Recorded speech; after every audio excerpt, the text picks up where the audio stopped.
Hi అండి, అందరూ బాగున్నారా? కుమారి అందరి రుచులకి స్వాగతం.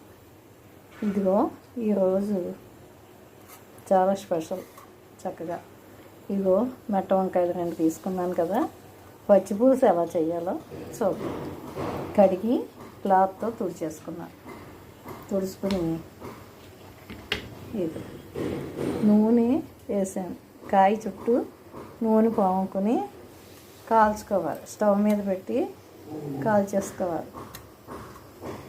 ఇలా పుచ్చులు లేని కాయలు, కొంచెం మంచివి, పుచ్చులు లేకుండా ఉన్నటువంటివి తీసుకోవాలి. ఇలాగా నూనె రాస్తే దీని మీద ఉన్న తొక్క తొందరగా వచ్చేస్తుంది. ఇదిగో ఇలా పెట్టుకుని స్టవ్ వెలిగించుకుంటాం.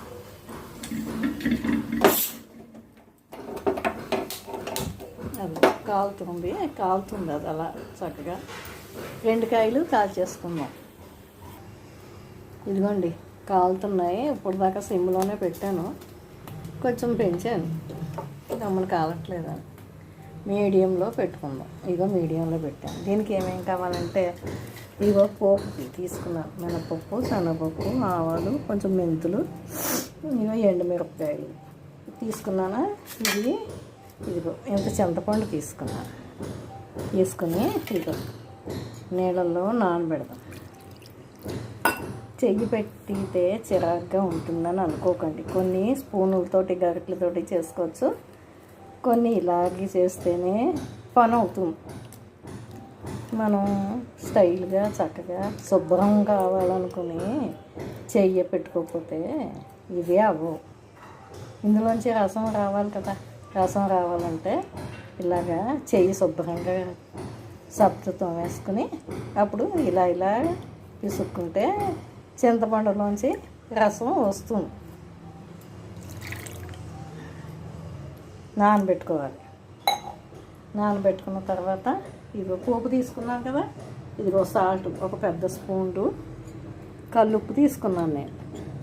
ఇదిగో దేండు తీసుకున్నానా. ఇదిగో బెల్లం కరిగిపోతుంది అందులో వేస్తే.